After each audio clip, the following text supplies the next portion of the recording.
सिद्दीक भाई। वालेकुम अस्सलाम। सिद्दीक भाई, क्या देख रहे हैं ये जो यहाँ पे इंतजामात हुए हैं, ये कितने लोग यहाँ पे कल आ सकते हैं और कितने लोगों के लिए इंतजामात ये हुए होंगे?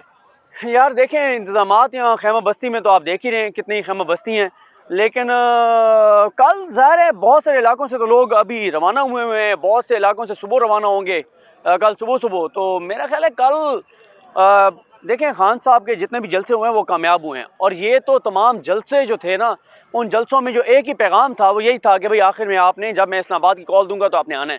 तो कल बहुत बड़ी तादाद में लोग एक्सपेक्टेड हैं और इसमें शक नहीं है कि कल पाकिस्तान की तारीख का सबसे बड़ा यहाँ पर जो है वो इज्तिमा होगा। ये तो बात बड़ी क्लियर है। और अवाम में ये भी सस्पेक्शन पाए जाते हैं कि कल खान साहब जो है सिर्फ और सिर्फ एक जलसा करके वो फिर ख़त्म कर देंगे इस चीज़ को। देखिए उसकी रीज़न है ना, कल जलसा करके वो इसलिए ख़त्म कर देंगे कि धरने का अब फ़ायदा भी नहीं है और मेरा ख्याल ज़रूरत भी नहीं है धरने की। तो मेरा ख्याल है कि अब चीज़ें जो है ना वो किसी और तरफ जाएंगी। यानी ये मैं ये तो नहीं कहता, ये जो बहुत सारे लोग ये कह रहे हैं कि जी है वो कोई 10-15 दिन में इलेक्शन अनाउंस हो जाएगा, ये तो मुझे नज़र नहीं आता। लेकिन अब चीज़ें जो हैं वो बेहतरी की तरफ जो है वो जाएंगी। और पंजाब में ही ये सब कुछ हो रहा है, साथ साथ मेरे कैंप देखते हैं। पंजाब में ये सारा मतलब जलसे भी कर रहे हैं, ये लॉन्ग मार्च भी हो रहा है। इससे आपको लगता है कि इलेक्शन जल्द काल हो जाएंगे?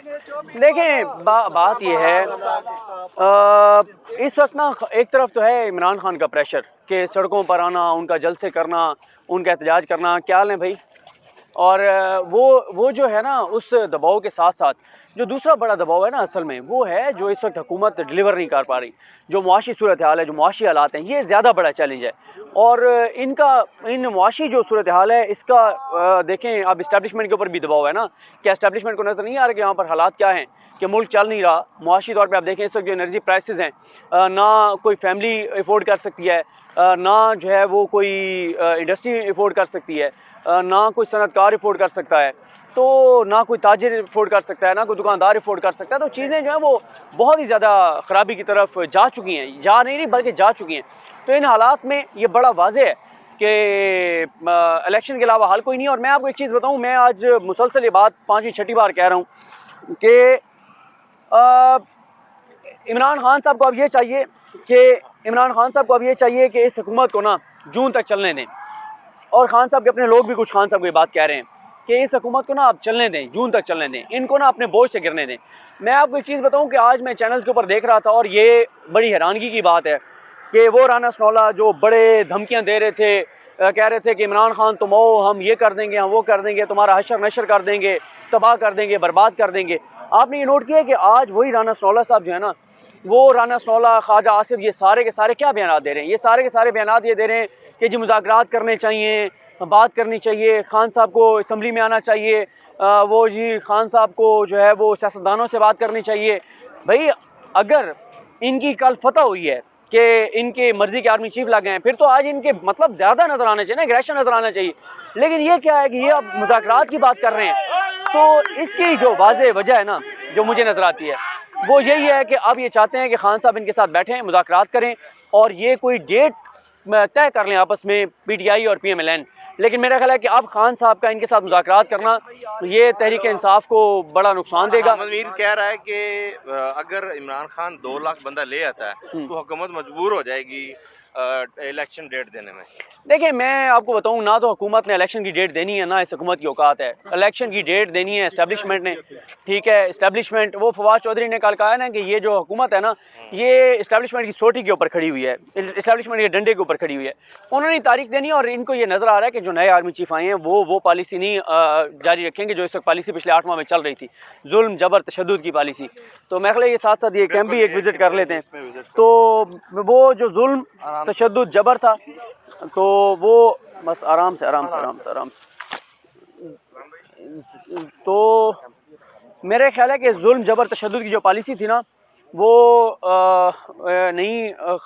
नए आर्मी चीफ ये है, इसको ये इस कैंप में अभी नहीं आए मेरे ख्याल। अच्छा आइए सवाल कैंप में। तो ये इस तरफ रास्ते से जाएं यार, रास्ते से जाएं। पौधे जो है ना वो पौधों को ख़राब नहीं करना, ठीक है। तो अच्छा, तो भाईजान शहबाज भाई कहाँ पे आई सब? अच्छा इधर। तो भाईजान मैं ये अर्ज़ कर रहा था कि इनको ये नज़र आ रहा है कि जब पॉलिसी वो चलनी नहीं है तो इनका चलना भी नामुमकिन है, क्योंकि देखें पिछले 8 माह में जो जुल्म जबर तशद्दुद हुआ है उसका तो वाज़ेह तौर पर यही था ना कि बस शहबाज शरीफ को हमने वज़ीर-ए-आज़म रखना है, शहबाज शरीफ को वज़ीर-ए-आज़म माने और ये सारी चीज़ें। तो इसलिए जो है वो अब इनको नज़र आ रहा है कि चीज़ें उस तरह नहीं चलनी। जब चीज़ें उस तरह चलनी नहीं हैं तो अब ये चाहते हैं कि मुज़ाकरात करके और कोई तारीख़ नौस हो जाए और खान साहब भी वो तारीख़ मान जाएँ। मेरा नहीं ख्याल कि वो मार्च अप्रैल के बाद की अगर ये तारीख को देना चाहेंगे तो उस पर खान साहब मानेंगे। खान साहब दबाव बरकरार रखेंगे और इनको चैन नहीं लेने देंगे, इनको सुकून नहीं लेने देंगे। अच्छा, लास्ट मुझे ये बताएं कि राना सनाउल्लाह ने बार बार कह रहे हैं कि खान साहब को सीरियस थ्रेट है, तो खान साहब और पीटीआई को ये सीरियस लेना चाहिए? देखिए मैं आपको बताऊं कि खान साहब जो है ना वो ठीक है, उनका एक अल्लाह ताला पे हर मुसलमान के एतमाद और यकीन होना चाहिए, वो है खान साहब का। लेकिन मैं ये बात देखी है, मैं कंटेनर पे जाता रहा हूँ जब ये लॉन्ग मार्च जीटी रोड से आ रहा था, तो खान साहब को जिस सतह के थ्रेट्स हैं ना उस सतह की सिक्योरिटी नहीं थी और ये कोई ठीक नहीं है। अल्लाह ताला पे यकीन होना चाहिए, एतकाद होना चाहिए, लेकिन हिकमत भी तो यही है ना कि आप अपनी तरफ से पूरे इंतजामात करें। तो खान साहब बहादुर आदमी हैं, लेकिन जिस तरह से यह है कि सामने बुलेट प्रूफ शीशा नहीं है, ये चीज़ें नहीं हैं उसके बगैर, तो ये इस तरह नहीं मेरे ख्याल होना चाहिए। अपनी सिक्योरिटी करनी चाहिए। और अब तो जो मैंने पिछले कोई 1 हफ़्ते में देखा है, पहले पार्टी खान साहब को इतना ज़्यादा मजबूर नहीं करती थी इन चीज़ों के ऊपर ना, या जब भी पार्टी की तरफ से कोई मशवरा होता था तो खान साहब आगे से कहते थे नहीं नहीं, तो पार्टी भी चुप कर जाती थी। पिछले 1 हफ़्ते से मैंने ये बात देखी है कि अब जो खान साहब की पार्टी है वो कंप्रोमाइज़ नहीं कर रही है और वो डट के कह रहे हैं खान साहब सॉरी, अब हम इस चीज़ पे कंप्रोमाइज़ नहीं करेंगे आपकी सिक्योरिटी के ऊपर, आपको हमारी जो बात है वो माननी पड़ेगी। अच्छा, आपके ज़राए क्या कहते हैं, कोई जो बीमार शख्स है वो वापस आ सकता है पाकिस्तान? देखिए मियाँ नवाज शरीफ साहब जो है ना वो एक ही सूरत में वापस आएंगे कि नए आर्मी चीफ जो हैं उनकी जो है वो जिस जज ने केस सुना है उस पर स्काइप पे उनकी मीटिंग करवा दें और वो जज कहे कि मियाँ साहब अपने वकीलों को कहें फैसला लिख के भेज दें, मैं वो उसी पे साइन कर दूंगा। इससे कम गारंटी पे मियाँ साहब कभी भी पाकिस्तान वापस नहीं आएंगे, क्योंकि देखें पिछले 8 माह में जब नवाज शरीफ के लिए, शहबाज शरीफ के लिए पूरे पाकिस्तान को सूली पर लटका दिया गया, सहाफ़ियों को अगवा किया गया, तशद्दुद किया गया, नंगा किया गया, करंट लगाया गया, पूरे पाकिस्तान ने उसकी कीमत अदा की है जो कुछ पिछले 8 माह में हुए हैं। अगर वो बाजा साहब के होते हुए नहीं आए ना तो आते अगले आर्मी चीफ के भी होते हुए इतनी आसानी से नहीं आएंगे वो, क्योंकि वो बुज़दिल हैं, उनको खौफ है कि कहीं ये ना हो कि मैं हूँ और जेल चला जाऊँ। अगर आर्मी चीफ अपना वज़ीर-ए-आज़म बनाया जाता है उनको, फिर भी आ सकते हैं? देखें आप कह रहे हैं मियाँ नवाज शरीफ को? जी जी नहीं, मियाँ नवाज शरीफ देखें वज़ीर-ए-आज़म तो वो इसलिए नहीं बन सकते क्योंकि मैं आपको एक और चीज़ बताऊँ, ये जो फैसल वाडा केस है ना, बहुत सारे मैंने चैनल्स के ऊपर देखा है वो कह रहे थे जनाब कि फैसल वाडा केस का जो फैसला है ना वो करेगा नवाज शरीफ को भी फ़ायदा देगा। ये गलत खबर है। ये शायद किसी को अंदाज़ा नहीं है कि ये केस क्या था और वो केस क्या था। मियाँ नवाज शरीफ की नाअहली भी फाइनलिटी अटेन कर गई है और 62(1)(f) का फैसला भी फाइनलिटी अटेन कर गया है। 3 रुकनी बेंच जो है वो 5 रुकनी बेंच के फैसले को कलअदम नहीं कर सकता और वो 5 रुकनी बेंच का फैसला है कि 62(1)(f) के तहत जो नाअहली होगी ताहयात होगी और मियाँ साहब 62(1)(f) के तहत नाअहल हुए में, तो इसलिए फैसल वाडा केस का उनको कोई फ़ायदा जो है वो नहीं होने वाला। हाँ, अगर सुप्रीम कोर्ट कभी 7 रुकनी या 8 रुकनी बेंच बनाती है और ये कहती है कि सुप्रीम कोर्ट के मुख्तलिफ फ़ैसले मौजूद हैं, कुछ फ़ैसलों में सुप्रीम कोर्ट ने ये किया हुआ है कि उन्होंने झूठ बोलने पर 62(1)(f) अप्लाई किया और कुछ जगहों पे उन्होंने 62(1)(f) अप्लाई नहीं किया, तो हम ये फ़ैसला करें कि कहाँ पे 62(1)(f) लगना है और कहाँ पे नहीं लगना, और फिर वो फ़ैसला डिसाइड करेगा कि उसमें अगर सुप्रीम कोर्ट अपनी ये तशरीह बदल देती है 62(1)(f) के हवाले से और उसको कह देती है कि वो 1 टाइम होगी या 5 ईयर के लिए होगी, उसका मियाँ नवाज को फ़ायदा हो सकता है। अभी मियाँ नवाज को कोई फ़ायदा अच्छा, ये जो प्रेसिडेंट ने दस्तखत कर दिए थे उससे पहले ये कहा जा रहा था कि वो दस्तखत नहीं करेंगे, एक लॉबी की जानिब से ये कहा जा रहा था, तो वो तो बड़ा स्मूथली हो गया। इसमें आपकी इमरान खान की क्या हिकमत अमली हो सकती है? देखें, जो प्रेसिडेंट ने साइन किया ना उसकी बड़ी वाज़ेह वो है। एक तो कुछ बैकडोर चला है, किसी बैकडोर किसी मामले के बगैर ये नहीं हो सकता था।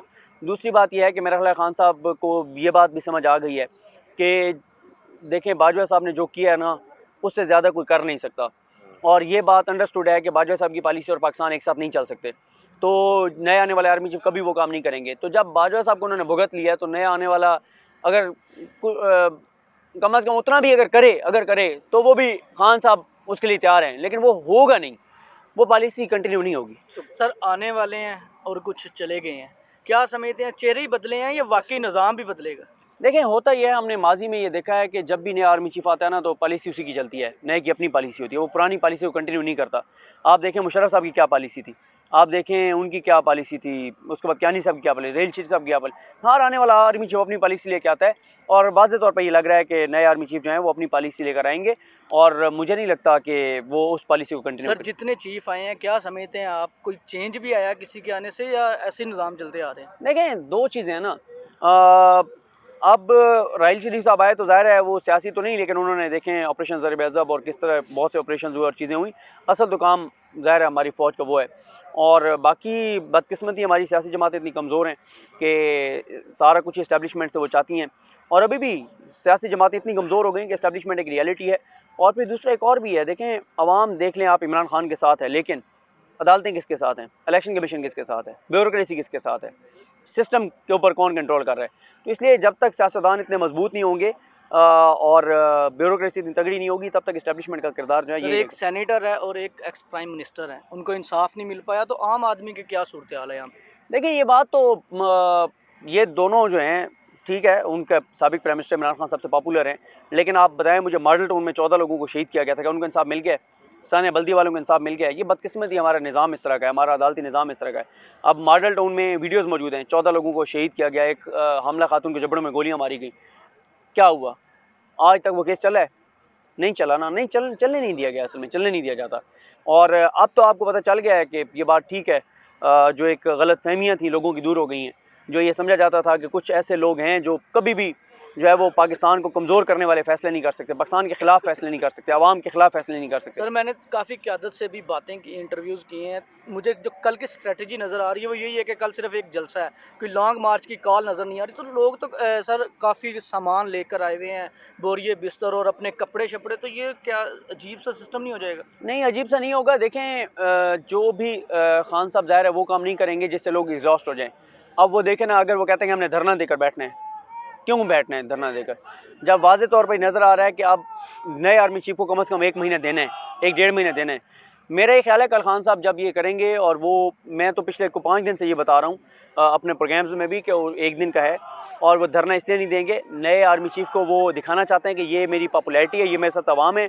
और साथ ही इमरान खान जो है वो ये करना चाहते हैं कि अगर वो कहेंगे कि ये ताकत है मेरी, अगर आपने इलेक्शन मुझे ना दिए और आपने जुल्म तशद्दुद जबर किया तो फिर वो कहेंगे कि जनाब मैं आके बैठ जाऊँगा फिर अगले मरले। आखिरी सवाल है मेरा, आइन और कानून की बात हमेशा होती है मुल्क के अंदर, और आइन और कानून से बालादर कोई भी नहीं होता, लेकिन खान साहब के साथ जुल्म भी हुआ है इतना, मतलब अभी उनके ऊपर हमला भी हुआ, उसके बावजूद खान साहब जब प्रेस कॉन्फ्रेंस करते हैं या वीडियो पैगाम देते हैं आइन और कानून की बात करते हैं, ये क्यों करते हैं? बाकी लोग तो आइन और कानून को फॉलो नहीं कर रहे।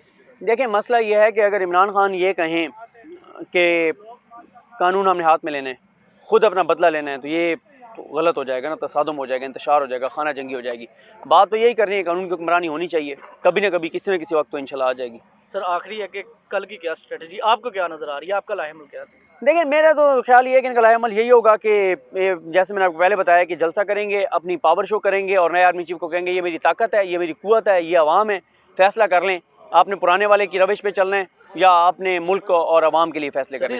इनको तो ऑलरेडी पता है आसम मुनीर साहब को। नहीं देखें पॉपुलैरिटी, देखें एक होता है वो एक लेफ्टिनेंट जनरल थे, एक है कि अब उनके पास इख्तियार है, पहले इख्तियार नहीं था उनके पास, पहले एक आवाज़ थी, ठीक है आप कोर कमांडर कॉन्फ्रेंस में या आप मीटिंग्स में कोई बात कर सकते हैं, लेकिन अब तो उनके पास इख्तियार है ना, फैसले उन्होंने करने हैं। बहुत शुक्रिया। जरदारी साहब पंजाब में बैठे हुए हैं। यार जरदारी साहब वाली ना एक गूगल कर लें आप, गूगल पे जाके लिखें कि लाहौर में डेरे डालने का फैसला, ऐसे ही है, आपको 75 खबरें मिलेंगी पिछले 1.5-2 साल से भी तो कह रहा है कि हमने पंजाब की तरफ रुख कर लिया, वो हमारा सूबा हमने वापस लेना है। देखिए वो तो पीटीआई को डिफेंस पे ले जाने के लिए करेंगे, लेकिन इतना आसान नहीं है पंजाब की हुकूमत को गिराना और पंजाब में हुकूमत नून लीग का बनाना। थैंक यू, शुक्रिया। ये एक इल्वदाई जो खिताब हुआ था सिद्दीक जान साहब, उसका जवाब दे रहे हैं इमरान खान साहब या नहीं दे रहे? कभी कभी कुछ चीज़ों का जवाब जो आप नहीं देते ना, वो होता है ना, खामोशी की भी एक ज़बान होती है, तो कुछ चीज़ों को इग्नोर करके, और उससे बड़ा जो है ना वो जवाब नहीं होता जब आप इग्नोर करते हैं किसी। यानी इमरान खान जो हैं वो तमाम इल्ज़ामात को इग्नोर कर देंगे? कुछ नहीं कहा जा सकता, जवाब दे भी सकते हैं, और इग्नोर करेंगे तो इसका मतलब यही है कि वो अब वही जो है कि पुरानी चीज़ों को वो साइड पे रख के और आगे बढ़ना चाहते हैं।